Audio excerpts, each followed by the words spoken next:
Hola iglesia, ¿cómo estás? Vamos a continuar con el estudio de la autoliberación. Entonces, hoy vamos a hablar acerca del muro de protección.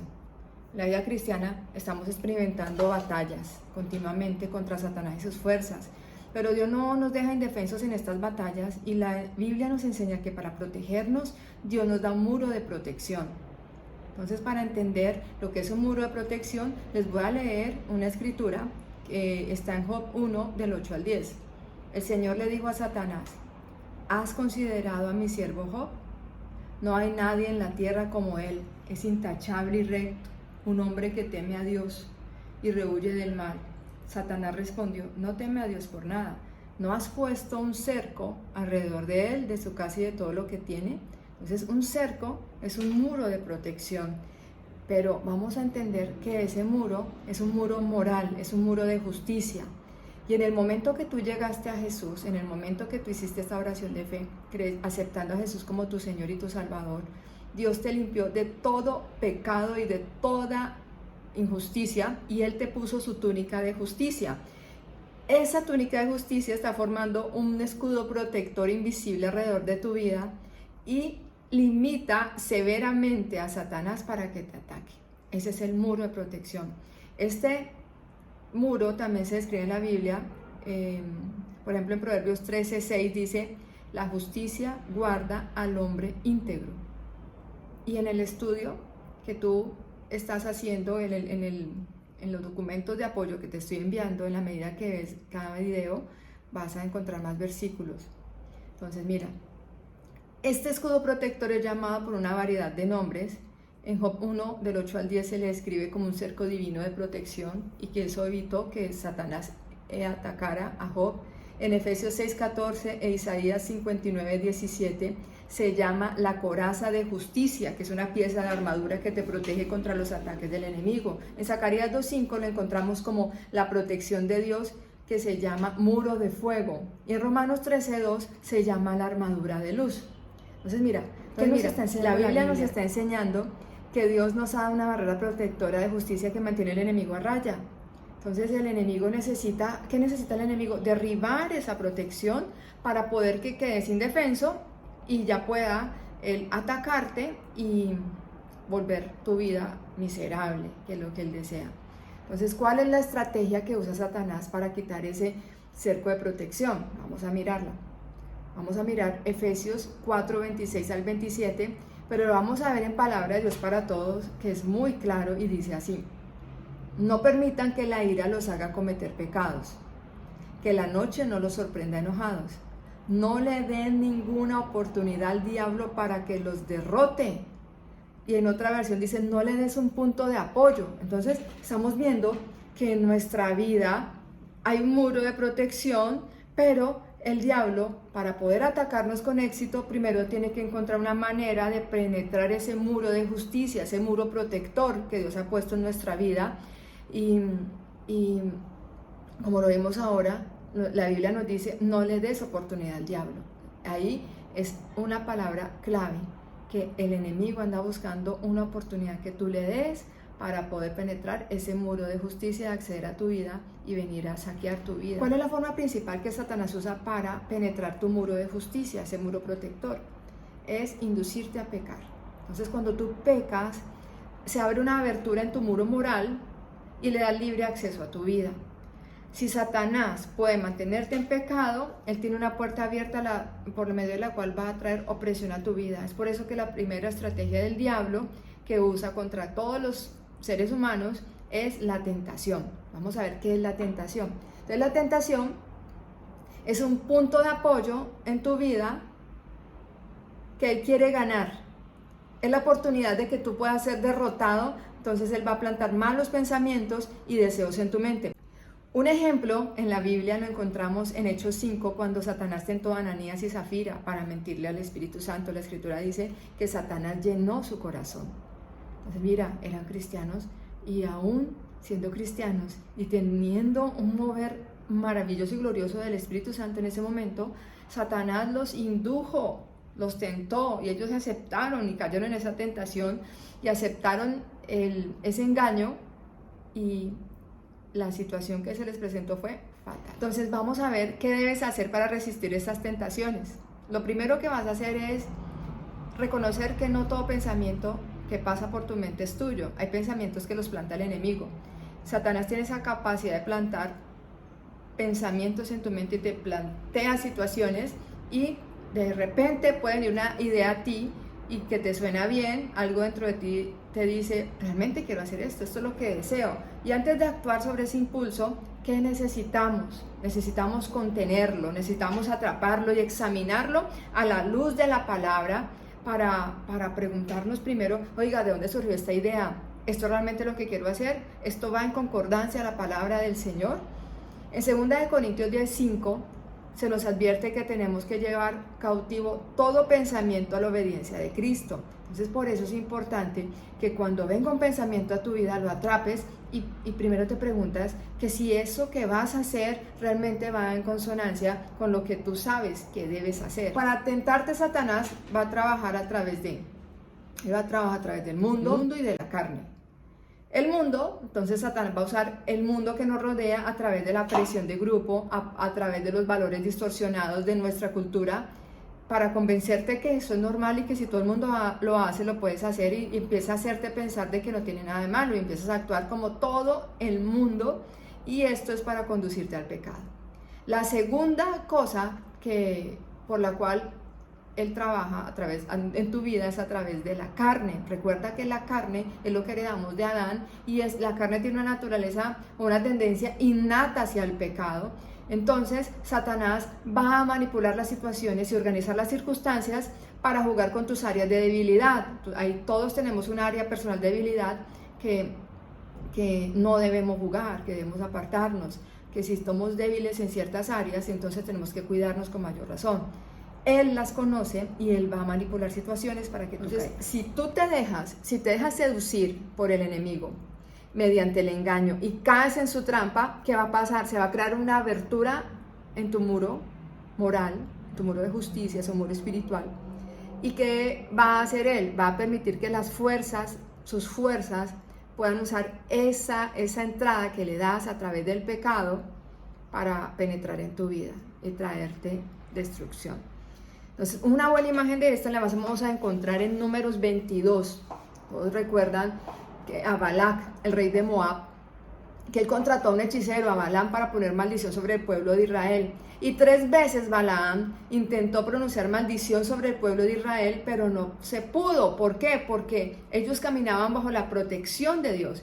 Y Dios no permitiría esa maldición contra ellos porque estaban con su muro de justicia intacto. Entonces, cuando Balac vio que Israel estaba rodeado por el muro de protección de Dios, cambió la estrategia, hizo una estrategia muy diferente, y en lugar de maldecir a los israelitas, él decidió atraerlos al pecado. En Números 25 vemos cómo los moabitas invitaron a los israelitas a participar primero de sus fiestas paganas, los sedujeron a la inmoralidad sexual con mujeres moabitas y los atrajeron a la adoración de los dioses moabitas. Israel sucumbió ante la tentación y cayó en pecado. ¿El resultado cuál fue? Que el muro de protección que tenía Israel fue eliminado y una terrible plaga vino contra Israel.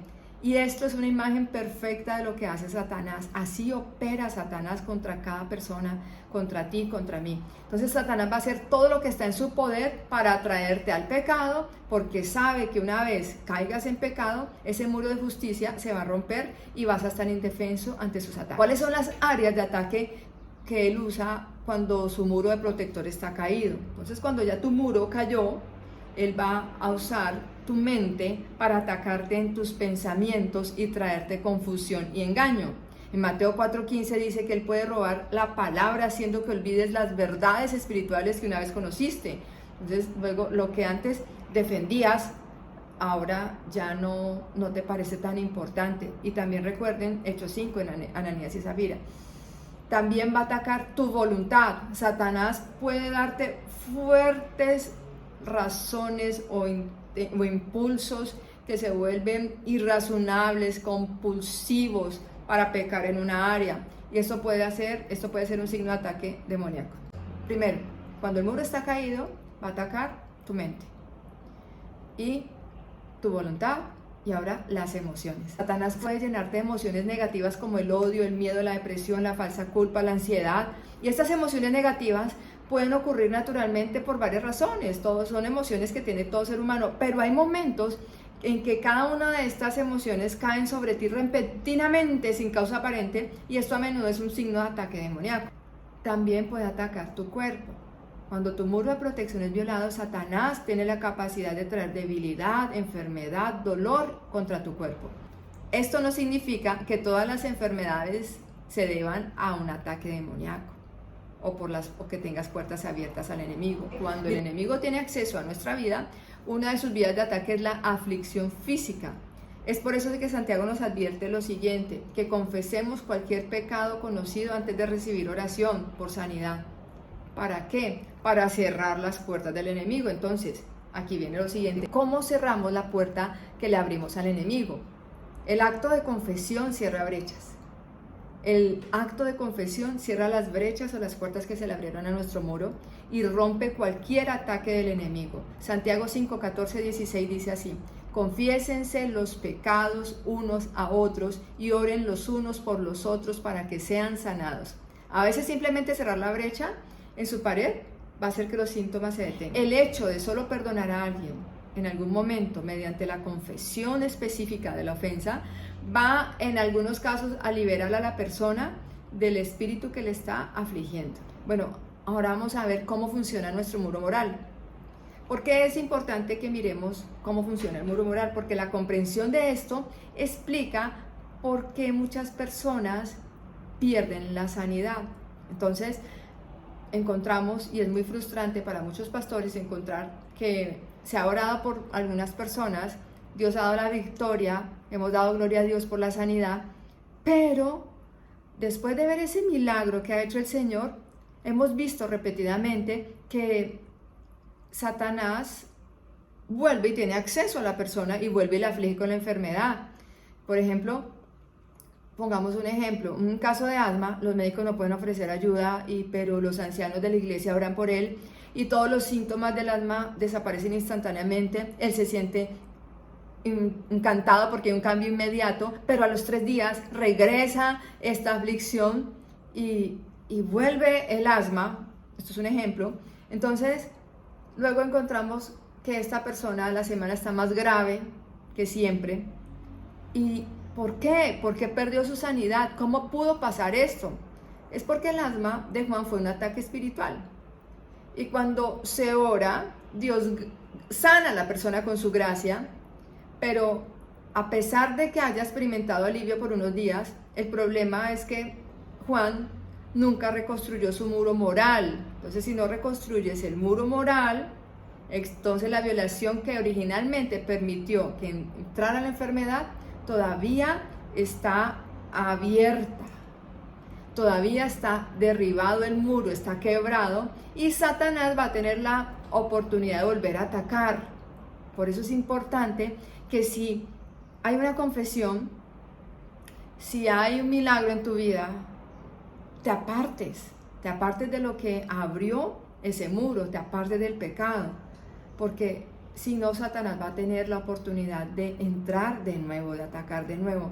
Por eso es que yo creo o creemos que en Juan 5, cuando el Señor le advirtió a un hombre que sanó que se apartara de su pecado para que nada peor le sucediera, es porque si este hombre le seguía dando acceso a Satanás a su vida, pues no importa cuánta oración tenga, la salud que tenga y la fortaleza que haya adquirido la persona van a ser de corta duración. Quinto, relaciones. Cuando tu muro moral está caído, Satanás es capaz de interrumpir tus relaciones. Entonces, muchas veces, no sé si has notado que nuestra mente se nubla y resulta difícil comunicarte. A veces dices cosas que no querías decir, y eres personas, y eres sentimientos.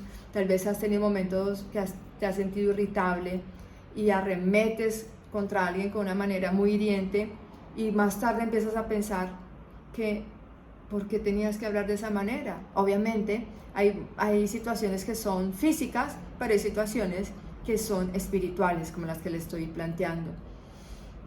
Esto Esto cuando afecta a tus relaciones, esto puede afectar tu empleo, puede afectar tu matrimonio, de Satanás también puede devastarte financieramente. Él puede hacer que estés propenso a los accidentes, él puede incluso manejar las fuerzas de la naturaleza para que vivas desastres, incendios, inundaciones, tormentas. Y eso es bíblico. Si lo quieres revisar, está en Job 1, 18, 19. Satanás es el Dios de este mundo. Bueno, es muy importante reconocer que no todos los problemas que puedan venir a nuestra vida son resultados de ataques demoníacos por nuestro pecado, porque no vamos a convertirnos como los amigos de Job que acusan a nuestros hermanos, acusando a las personas de que si están viviendo alguna situación en su vida es a causa del pecado. Pero sí tenemos que saber que cualquier calamidad que vivamos, necesitamos revisar si hay pecado en nuestra vida para quitar la oportunidad al enemigo de afligir. Bueno, algunos pueden haber escuchado esta enseñanza sobre muros morales y podrán objetar: ¿no tenemos autoridad sobre el enemigo? Si Satanás comienza a molestarnos, no podemos simplemente ordenarle que se vaya. Amén, se puede hacer, se debe hacer. Por supuesto que lo podemos hacer en Cristo Jesús. Tenemos la autoridad para decirle al enemigo, a sus fuerzas, que salgan de nuestra vida en cualquier momento. Pero si nuestras paredes están caídas, así como sale, así mismo puede dar la vuelta y volver a entrar. Porque tiene una entrada, tiene un acceso, tiene una legalidad. Y es por eso que a veces la liberación es ineficaz. Mucha gente pasa por horas de liberación y los demonios son expulsados, hay un cambio, se siente muy bien la persona, pero en pocos días las cosas pueden ser geniales, pero en pocos días vuelven a resurgir los mismos viejos problemas. Y el problema es que se echó al demonio, pero no se cerraron los huecos en su pared, en su muro moral. Entonces, la liberación sin arrepentimiento, es decir, sin un cambio verdadero de mente y acciones, es lo que llamamos la falla en reconstruir muros. Si no hay arrepentimiento, cambio de mentalidad, cambio de accionar, entonces va a haber una falla en la reconstrucción de los muros.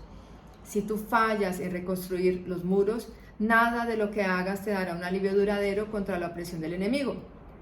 Es por eso que tenemos que reconocer las áreas de pecado en nuestra vida, confesar y arrepentirnos de ellas. Reconocer, confesar, arrepentirse. Arrepentirse no es decir, ay no, porque hice esto, pero en cualquier momento al otro día tienes la oportunidad y vuelve y lo haces. No, arrepentirse es permitir que Dios te enseñe qué está mal y que tú aceptes que está mal y llames a lo malo, malo, y que lo aborrezcas. Entonces vamos a permitir que Dios reconstruya nuestro muro de protección. Entonces Dios nos va a ayudar a reconocer cuando nuestro muro ha sido violado. Dios nos ha dado un sistema de alarma maravilloso, y este sistema tiene 3 componentes importantes y son la palabra, el espíritu y nuestra conciencia. Entonces para que nosotros podamos reconocer cuando los muros están caídos, Dios siempre nos da la alerta, porque Dios no quiere que Satanás gane ventaja sobre nosotros. Salmo 119, 9 dice: ¿Cómo puede un joven mantener su camino puro? Viviendo de acuerdo a la palabra. Otro componente de ese sistema de alarma es el Espíritu. Cuando el Espíritu Santo venga, convencerá al mundo de culpa con respecto al pecado. Y el otro componente, el tercero, es tu conciencia. Me esfuerzo siempre por mantener mi conciencia tranquila ante Dios y ante los hombres. Hechos 24, 16.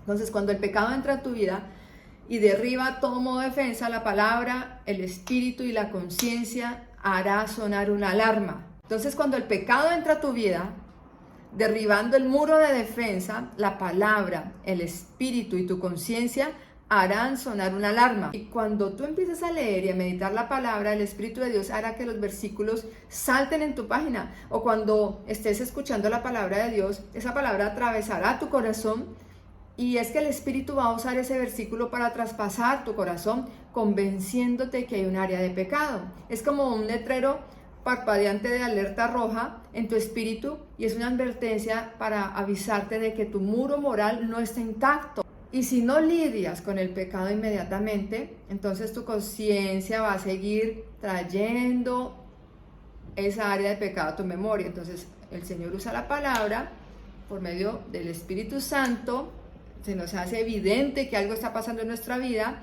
y si no lidiamos con esto, entonces la conciencia estará poniéndonos una carga y nos va a empujar, nos va a molestar para que nos arrepintamos, para que nos ocupemos de esto que es tan grave en nuestra vida. ¿Por qué es grave? Porque le puede dar acceso al enemigo para que nos destruya. Entonces estos tres componentes van a actuar juntos y están diseñados para llamar nuestra atención al pecado. Convencerte. Esto te va a convencer para impulsarte a arrepentirte y que tu muro moral pueda ser restablecido. Esa es una de las razones por la que necesitamos alimentarnos constantemente de la palabra, rendirnos al Espíritu Santo y responder a nuestra conciencia inmediatamente. El primer paso hacia la libertad es restaurar nuestro muro de protección que Dios desea que tengamos. ¿Y cómo empezamos? Con el arrepentimiento. Arrepentimiento del pecado. Y el arrepentimiento verdadero va a involucrar dos cosas: confesión de nuestro pecado y renunciar a nuestro pecado, es decir, repudiarlo, darle la espalda, no continuar en lo mismo, admitir que estamos equivocados y elegirnos apartarnos del pecado, comenzando a reconstruir el muro. Quieres cerrar las brechas y a veces no sabes por dónde empezar. A veces muchos cristianos no saben cómo empezar porque hay tanto pecado acumulado, no confesado, que ya ni siquiera son conscientes de sus actos individuales de pecado, sino que tienen un sentimiento general de culpa y su conciencia está muy sobrecargada y se sienten tan culpables todo el tiempo que ya ni saben, o sea, ni por qué. Así es como, y esa no es la forma en que Dios quiere que vivamos. Él quiere que vivamos libres, sin una nube de culpa sobre nuestra cabeza, y lo que Dios quiere simplemente es que cuando tú peques, admitas la culpa para que seas perdonado y para que camines una relación alegre con el Señor. Si te sientes culpable pero no sabes por dónde comenzar y ya, o sea, estás tan como con esa nube y con esa carga que no sabes ni cómo hacerlo, pues la buena noticia es esta, que Dios quiere que experimentes la realidad de su perdón ahora. Y vamos a hacer un ejercicio que está al final de esta enseñanza y se encuentra en el documento que yo te envío después de que tú veas este video. Entonces, por favor, vuelve a leerlo y al final haz el ejercicio con conciencia, porque Dios va a liberarte y vas a experimentar su perdón y vas a empezar a reconstruir tus muros para que no le des lugar al enemigo. Bendiciones.